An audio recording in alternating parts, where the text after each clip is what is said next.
There's less than 40 days left until the start of the exam season at the time of recording this video. So here's exactly how I would structure my revision over the next month or so if I was in your position. Now, I always preach being efficient and structured in the way you revise. So naturally, using a revision timetable to structure your studying is obvious, right? At first, I thought so as well, but then I had a realization that it's a complete waste of time. So in this video, I'm going to tell you exactly why using a revision timetable is not the best idea and what you can do instead to structure your revision in a way that will guarantee you the top grades. Now, I remember in year 12, when I was preparing for my AS exams, I was in the same exact position that you're in right now. I was looking at the exam timetable thinking to myself, there's not that much time left. I need to get started right now. So the first thing I do, I go to Google Calendar and I start making a revision timetable. I start blocking out my days. I tell myself, Mondays I'm going to study physics, Tuesdays I'm going to study maths, and so on.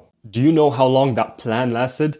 Not more than 3 days. I quickly realized it's a huge waste of time, and here's exactly why. Firstly, one of the principles that I always preach is that not every subject is created equal. In fact, one of the best ways that you can differentiate between subjects is using this Venn diagram.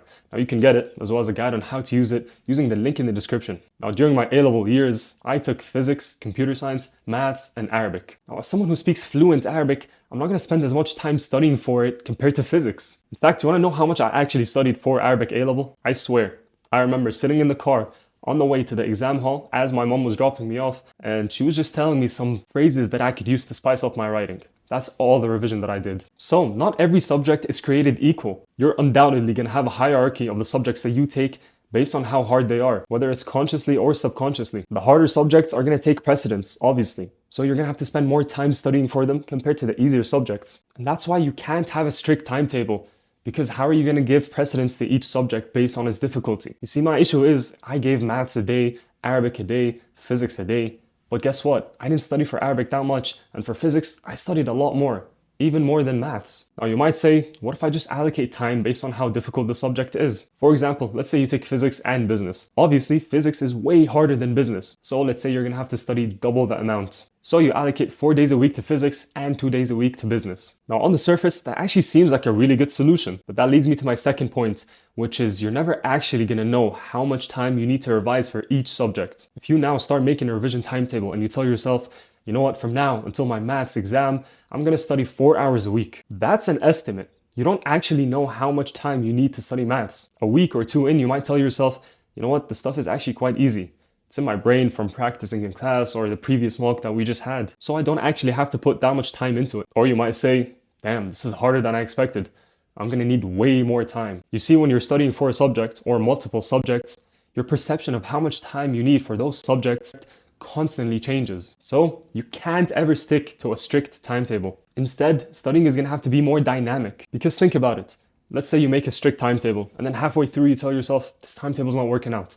I've allocated too little time for maths and too much time for physics. I feel like I'm underprepared for this subject and overprepared for this one. Guess what? Now you have to go back and replan the whole timetable from the beginning. That whole process wastes time that you could have been using to study instead. Now this is exactly where something like Adapt comes in. Now if you haven't heard of it already, Adapt is the #1 revision structuring app for GCSEs and A-levels. Even though they sponsor me, but put that to the side, I genuinely wish that I had this app in year 12 and 13.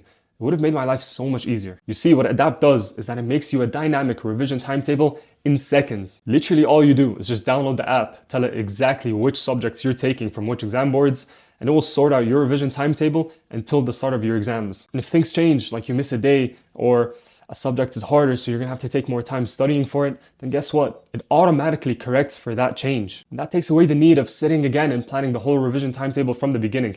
Because if you miss a day, then it would automatically just correct for it. Plus, it covers every single GCSE and A-level for every single exam board. Whether you're doing GCSEs or IGCSEs, whatever exam board you take, Adapt covers it. Now, another really cool feature is that it gives you unlimited exam papers for every single subject. And not only that, it also gives you examiner feedback so you know exactly where you're going wrong so you can improve. And also, they're offering you guys 25% of all purchases on their website. Now, this does not include in-app purchases. All you need to do is use code SHIGS25. Now, currently, Adapt has over 600,000 users. And guess what? According to their data, 90% of students get 8s and 9s or A's and A stars. So check out the first link in the description and download Adapt now. Trust me, it's going to make your revision way easier. So if you want to make structuring your revision way easier, then click the first link in the description and download Adapt now. Now, back in my A-level days, I didn't have an app like Adapt. So here's what I used to do instead. When I finally got over the mental block of starting revision, I'd get a piece of paper and divide it into columns for each subject. Now, for each subject, I'd list out every single task that I need to do for that subject to get the top grades. For example, for physics,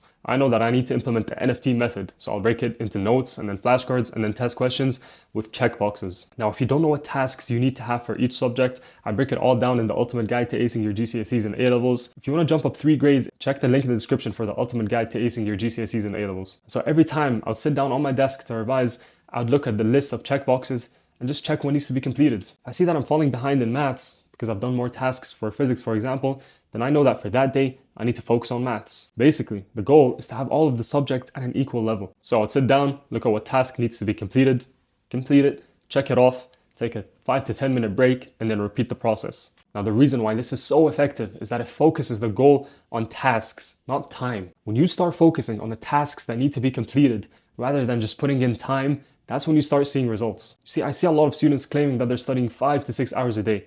But then when you actually look at their revision, all they're doing is just reading and highlighting. So guess what? No actual revision gets completed. But when you start focusing on tasks that include active studying techniques, that's when you start seeing results, because then your revision becomes effective. So that was exactly how to structure your revision over the next month before the start of the exam season.